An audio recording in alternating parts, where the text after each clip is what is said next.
I already am obsessed with sports cheating, but sports cheating during the Olympics? Now that's chic.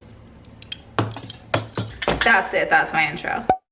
Hey, I'm Amanda. I'm professionally curious and talk for a living, and you're watching Swell Entertainment, the channel where I tell you about whatever I'm obsessed with that week. And today we are talking about one of my absolute favorite things, sports cheating. Now, a bunch of you are like, Amanda, you have about a bajillion favorite things. True. But sports cheating will always have a special place in my heart. It gets me excited.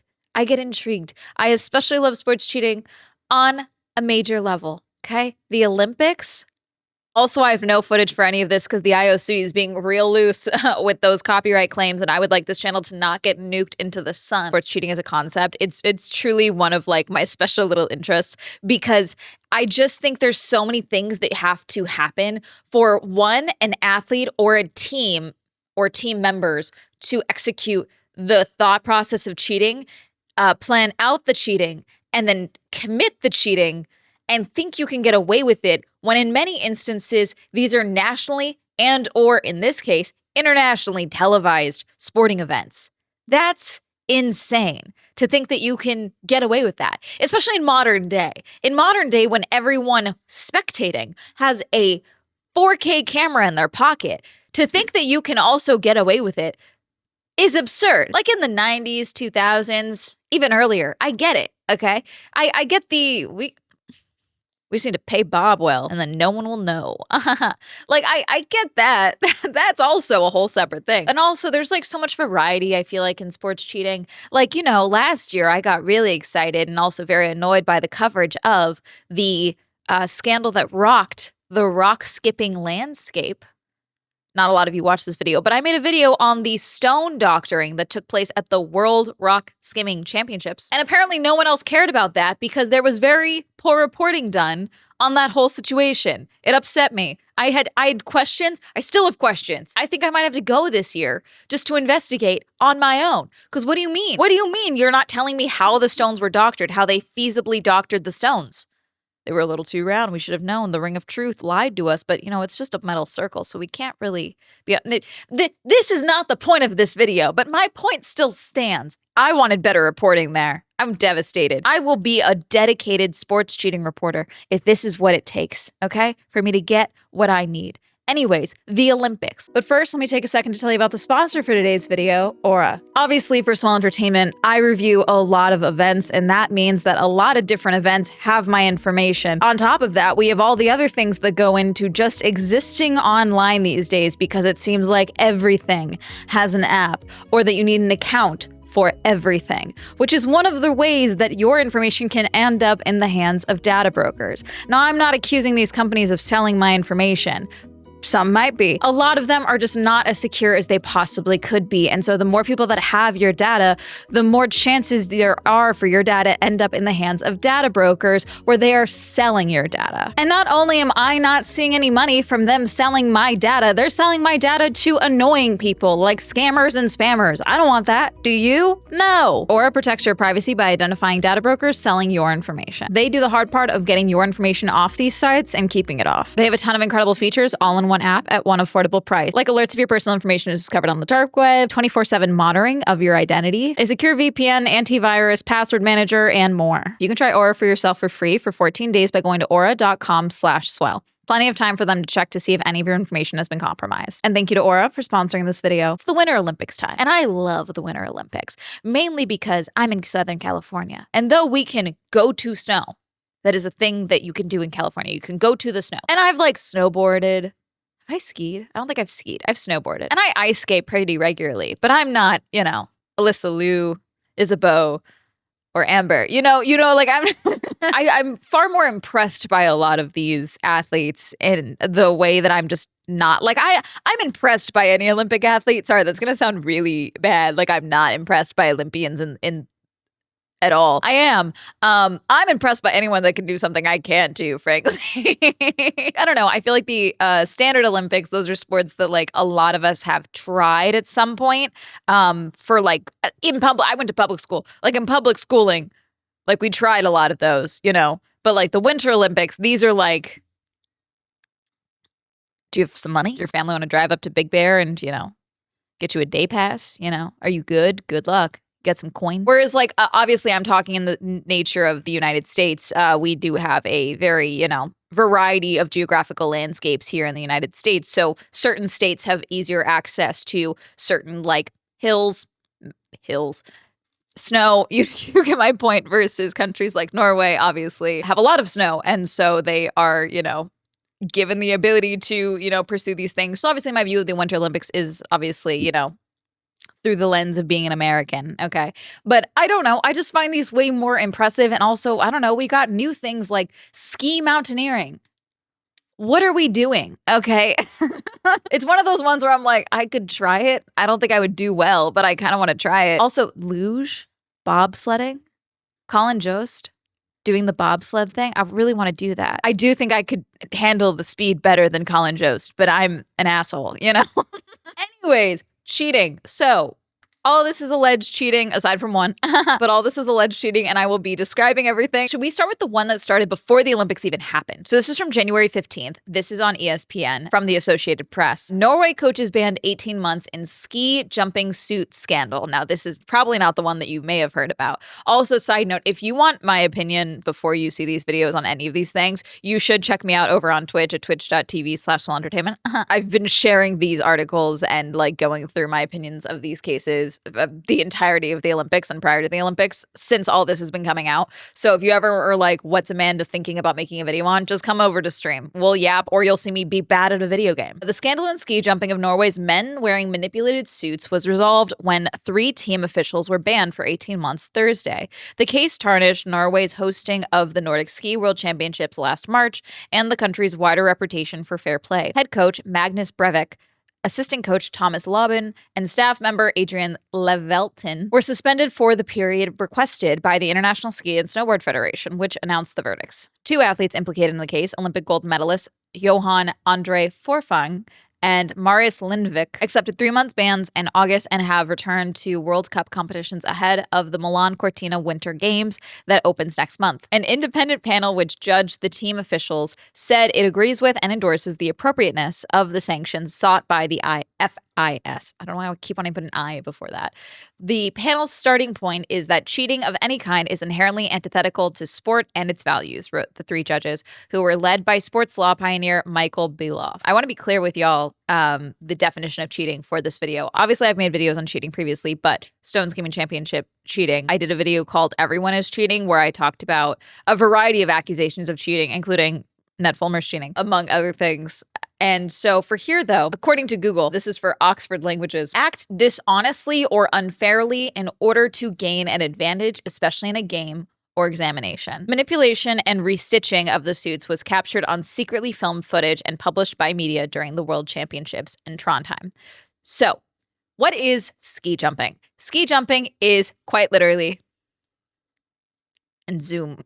Ski jumping is a winter sport in which competitors aim to achieve the farthest jump after sliding down on their skis from a specifically designed curved ramp. Along with jump length, competitors' aerial style and other factors also affect the final score. Ski jumping was first contested in Norway in the late 19th century and later spread through Europe and North America in early 20th century.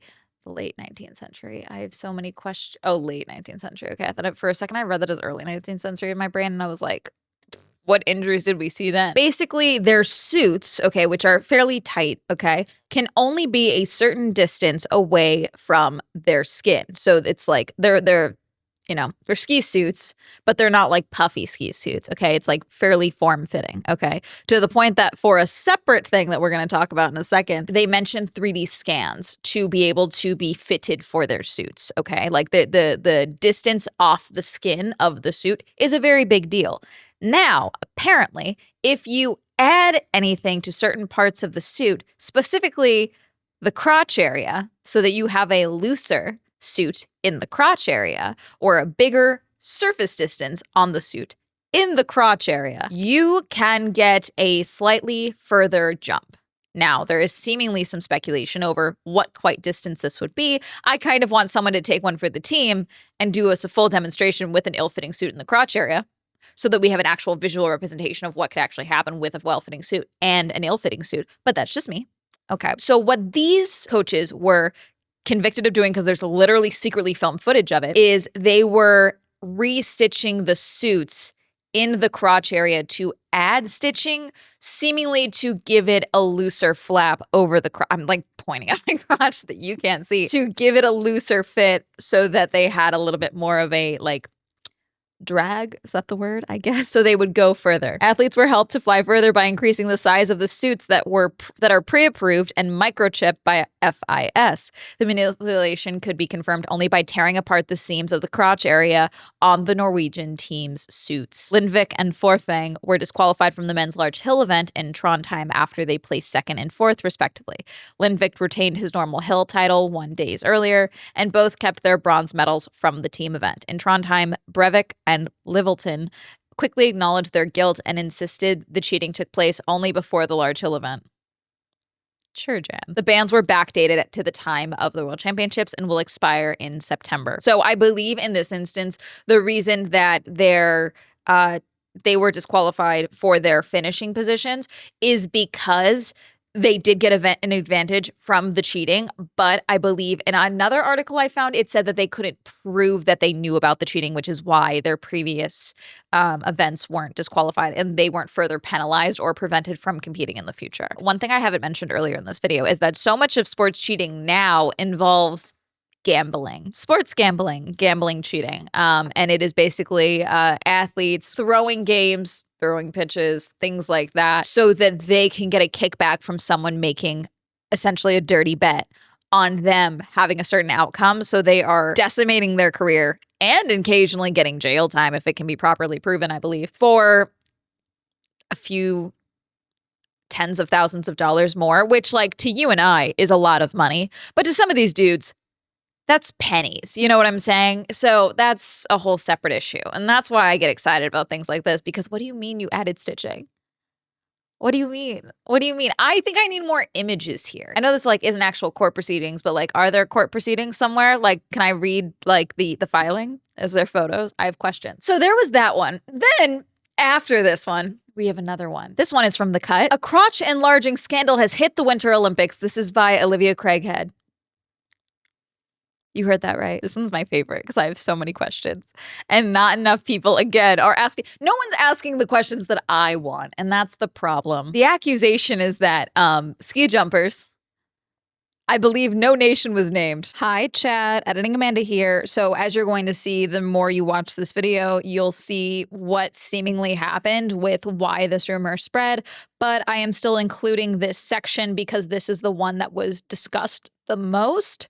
And this is the one that I had been hearing and I had seen multiple people talking about. But the initial accusation does not mention injecting the body part specifically. At some point that came into the conversation, and yet the initial accusation does not include that. We're allegedly injecting their packages with hyaluronic acid before they did their 3D scans to get fitted for their suits, because that's how regulated it is. The tracked suits, you know, scanned, made for them specifically so that they fit the regulations of being a certain distance off the skin. Allegedly, they would inject their packages with hyaluronic acid before the scan. And then my understanding is that hyaluronic acid breaks down pretty quickly in the body.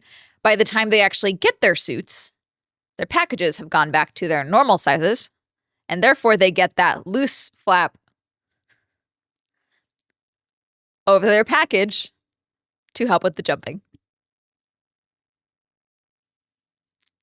Having the greatest day ever. But why would anyone be adding stitches to the suit in the first place? To win, of course. As The Athletic explains it, a larger suit means that a jumper can fly farther through the air, like how a bigger sail will make a boat move more quickly. Because of this, there are rules that state an athlete's suit cannot be more than 4 centimeters. There's the actual count. 4 centimeters larger than the surface area of their body. As little as 1 extra centimeter can add 5 meters of length to their jump. And apparently, it's not uncommon. According to one German tabloid, some skiers even go as far as to use a hyaluronic acid-filled sleeves to manipulate the size of their crotch. This is where I heard about it first. Was it spoken about? It's like, oh yeah, first reported in a German tabloid. This is not the German tabloid. This is the New York Post. Ski jumping rocked by Penisgate claims athletes manipulated genitals for aerodynamic edge. A below-the-belt scandal is giving ski jumping extra lift, as some competitors in the winter sport are reportedly manipulating their genital size in order to gain an aerodynamic edge over their rivals. Professional ski jumpers are artificially enlarging the genital area before official measurements by using substances such as hyaluronic acid, sometimes placed in a silicone condom-like sleeve to boost cross dimensions. Okay, so that's different than what I've been hearing. Where did I hear injecting penises? Hold on. Injecting penises. I found an article from GQ also about the same instance, because I've heard injecting this whole time. This is by Emily Lawrence. So far, the most headline-making Olympics news has nothing to do with gold medals, but rather what some male Olympians are willing to do for them. Enter Penisgate. Mere days after the Olympics began, word spread about male ski jumpers allegedly injecting their penises with hyaluronic acid to fly further. The claim, which so far is just a rumor and is being investigated by the World Anti-Doping Agency, is that ski jumpers use the aforementioned penis filler before getting fitted for their suits, causing a temporary increase in penis size and giving them a slightly baggier suit. The bagginess, allegedly, acts as a sail in just the right place, leading to a slightly longer jump. It should be noted that hyaluronic acid isn't one of the substances banned by the WADA. But if it's giving competitors an edge, that may change. Seemed far-fetched. There's actually been scientific research on this. A 2025 scientific study published in Frontiers found that a 2-centimeter change in a ski suit can give an extra 5.8 meters in jump length.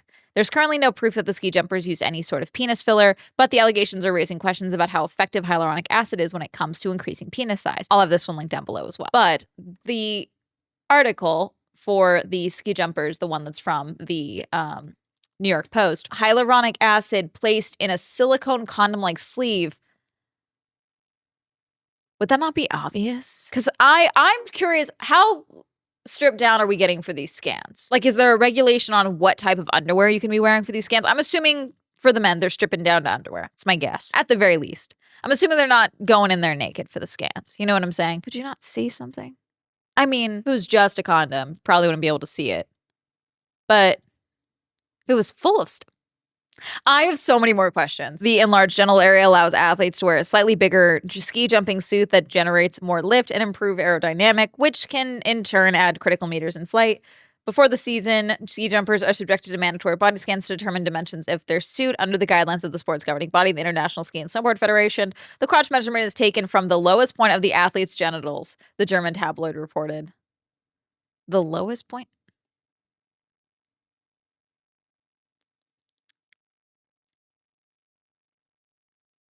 I am doing penis math in my head one moment, because the explanation I'm hearing here, I feel like doesn't make sense. If you manage to move that point downward, you automatically get more surface area on the suit, Build wrote, adding that extra fabric provides aerodynamic advantage. Build claimed some jumpers have allegedly used hyaluronic acid to temporarily enlarge the genital area ahead of the scan, sometimes by injecting the substance into a silicone condom-like sheath worn inside the suit. Okay, so this is where the line injecting come in. Is it a translation error? Are they not injecting their penises? Are they injecting a condom-like sheath? Do we have proof, like, of these sheaths? I'm gonna admit, injecting your penis, that's a lot. But it's not outside the realm of what I would expect some athletes to do to medal, okay? That's not outside the realm of what I believe of athletes capable of. I feel like that's more likely than the sheath. I'm gonna be totally honest, but I haven't seen the sheath in this instance, so I don't know how likely I believe that story. If anything, we could disprove this whole thing just with the sheath theory, in my opinion. I feel like injecting your penis for temporary enlargement makes more sense. The claims are based on information circulating behind the scenes in the ski jumping world, the outlet reported, stressing no specific athletes have been formally accused or charged in connection with the allegations. Norwegian ski jumper Halvor Egner Granerud told Dagbladet he was stunned by the claims, calling the idea of genital manipulation completely absurd and saying he would never heard such practices before the German report surfaced. Is this all just someone's elaborate fetish to bring attention to it with the Olympics? There's also that possibility, which is also fascinating. I just feel like not enough people that are competing in ski jumping have taken advantage of this story. And I get it. You don't want to, like, bring your name involved into a potential cheating scandal. But I still think it would have been really funny for any athlete competing in ski jumping to be like, Human made. No. You know, like the anti-AI ads. In my opinion, I think it would have been really funny, and I think that someone should have taken advantage of it. I did see other skiers that weren't ski jumpers being like, I have never injected anything into my penis. Those ones were funny. I'll give you that. Okay, so there's that one. Ooh, we're gonna go out of order. And we're going to go to curling. This is a list from The Guardian. Cheating, penis gate, and booze for Vance. The 10 wildest stories of the Winter Olympics. This is by Brian Armin Graham. And I'm only giving you this story mainly because I wanted to include that JD Vance got booed. And I find that funny. Canada's swearing curlers are P3 on here. I've heard Canadians swear, but this was a shocking video to see. God, when's the last time I saw like Olympians like swearing at each other? But curling is considered like, I don't know, when I think of curling, I do think of Canada. So to see Canada getting really worked up during curling, it's not outside the realm of possibility, but it did take me aback. Canadians' near mythical reputation for politeness took a hit on the curling sheet during a bad-tempered game near the start of the competition. Tempers flared as Brad Jacobs Canada beat Sweden in a spicy round-robin tie, with Nicholas Eden's team alleging the Canadians were double-touching the stone after release. After a passive-aggressive back-and-forth in which each side asked the officials to monitor the other's deliveries, tensions boiled over in the penultimate end when Mark Kennedy responded to Oscar Ericsson's accusations of impropriety by telling him to fuck off. In a sport that prides itself on self-policing civility, the memes alone may have been worth it. A sport that prides itself on self-policing civility is fascinating, because when I explain to you what is alleged to have happened and the video that does exist of this alleged double touching, you're going to wonder why there's not more cameras in the curling setup. So curling is the stone throwing and brushing sport. Why did I do this motion? It's the easiest way for me to explain it. According to Wikipedia, curling is a sport in which players slide stones on a sheet of ice towards a target area that is segmented into 4 concentric circles. 2 teams, each with 4 players, take turns sliding heavy, polished granite stones, also called rocks, across the ice curling sheet. I'm so sorry. Towards the house, a circular target marked on the ice. Each team has 8 stones, with each player throwing 2. The goal is to accumulate the highest score for a game. Points are scored for the stones resting closest to the center of the house at the conclusion of each end, which is completed when both teams have thrown all of their stones once. A game usually consists of 8 or 10 ends. I also did find that all curling stones come from one island where they mine the granite for the stones. I want to go to the curling stone granite island, frankly. So basically with curling, someone slides the stone and lets go. And then the other people on the team are brushing the ice to melt it so that the stone has a little resistance to hopefully go further without touching the stone. What is alleged here is that Sweden is alleging that one of the curlers for Canada double touched the stone. So upon letting go, he touched the stone to push it further along. Okay. Now, apparently, in the handle of the curling stone, there is a sensor. So they know exactly when the stone was released. However, there's no sensor in the granite, because of course there isn't.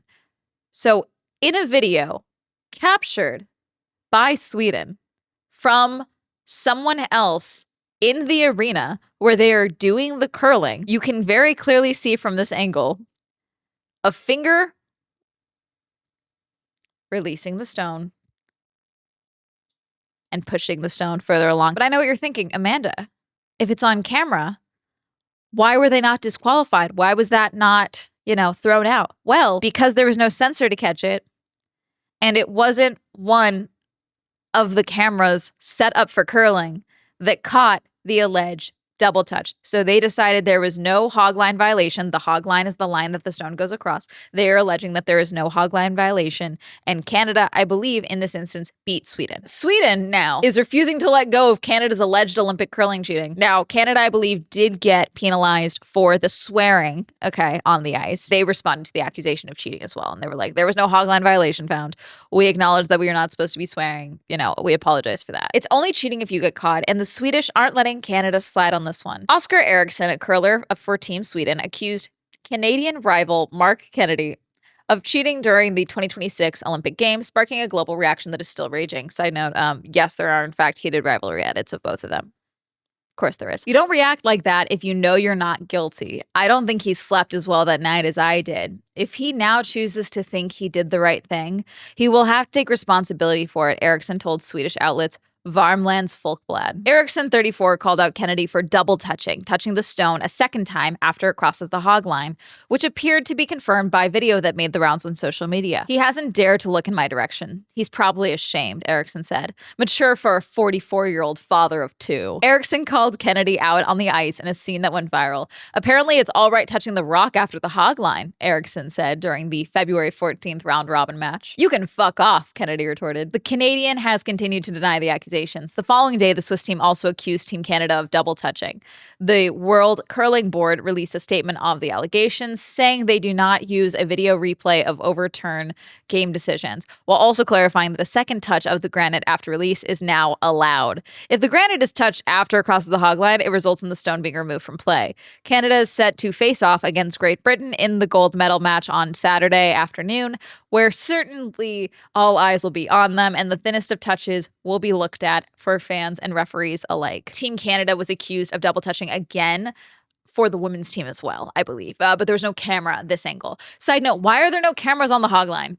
Every angle I've seen is like above where the stones go and then from the sides, but not close enough to the hog line that you can see the release of the stone, which seems dumb. Oh, the second touch of a granite after release is now allowed. It's not cheating because we said it's not.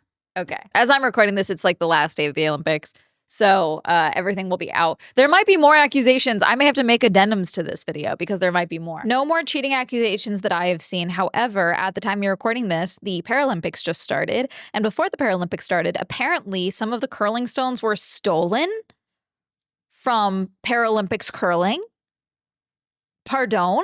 Not quite cheating, but that seems absurd. Did you guys hear about the Norwegian skier who admitted to cheating on his girlfriend on broadcast? Norwegian biathlete admits to cheating on his girlfriend in post-win interview. This one's from NBC News, written by Angela Yang. Winning an Olympic medal spurred a Norwegian biathlete to shoot his shot with his ex-girlfriend. In an emotional interview after he earned the bronze medal in the men's 20-kilometer biathlon at the 2026 Milan Cortina Games on Tuesday, Sturla Holm Legreed surprised audiences with an unprompted personal confession. 3 months ago, he said he cheated on the love of his life, the most beautiful and kindest person. I told her a week ago, and it's been the worst week of my life, he told Norwegian Broadcasting Group. I had a gold medal in life, and there's probably a lot of people out there who look at me differently now, but I only have eyes for her. Sports has taken a bit of a backseat these past couple of days. Yeah, I wish I could share this with her. Legreed, 28, brought up the topic by saying that he had wanted to share his win with someone who might not be watching today. Without naming his ex-partner, he said that he met her 6 months ago. She broke up with him once he told her about his betrayal. I'm not ready to give up. I hope that committing social suicide like this might show her how much I love her.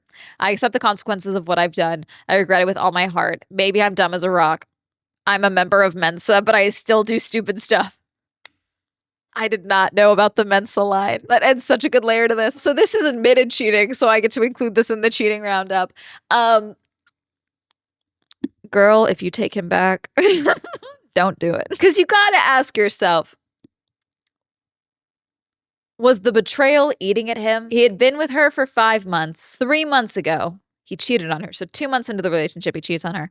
And then he waits till a week before the Olympics to admit to her that he cheated on her. Was he soft launching, cheating on her again at the Olympic Village? Is that what it was? And he was like, let me get this one out of the way so that when I tell you about the other ones, it's not as bad. And instead she was like, no, goodbye. I'm so bummed the Olympic villages are so spread out. This is apparently like the most spread out Olympics and Olympic villages, I think, in the history of the Olympic Games, from what the reporting I've seen, because there's 3 different Olympic villages just because of the landscape of Italy, is my understanding, which I understand why. But I just like, there's so many friendships and potential relationships. Why are we so against letting them bone? You know, I love hearing the stories. I find it hilarious, okay? But I'm sure there's also more instances of things like this. I know that I think after every single Olympics, there's at least one like, oh, I cheated on my partner at the Olympic Village story. I think there's at least one story that comes out. To Hard launch cheating before the Olympics, though. Fascinating. Many people are saying this is the strangest medal interview I've seen. Put this in the post-race interview Hall of Fame.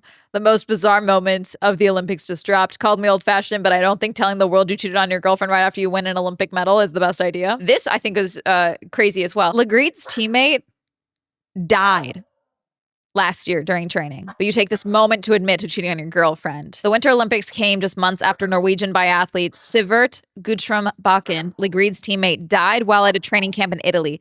Legreet had paid tribute to Bakken on Instagram at the time. Also, his teammate, like his other teammate that was competing with him, won. He got gold. Not your moment, bro. What are we doing? Men are fascinating to me. Anyways, is there anything I missed? Was there any, potential alleged Olympic scandals relating to cheating, or even just scandals in general that you think should have been included here? What are your thoughts on sports cheating at the Olympics? The 2028 Olympics will be here in Los Angeles. Will I be here at that time? Who knows? I low-key don't think the United States deserves the Olympics right now. As much as I would love it for LA, I don't think we deserve it, So who knows? But let me know. Comment down below. Reminder to see me on Twitch. Reminder that Swell Entertainment is now available on Spotify. Reminder to check out Girly Pop Go if you'd like to see more car and motorsport content. Shout out to my channel members who also explore my channel members. If you want to join down below. If you like following me on social media, that'll be all up here. And that's me to have a day. Goodbye.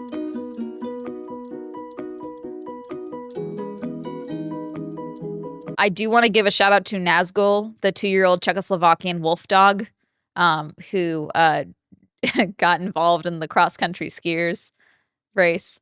Give him a medal. He did amazing.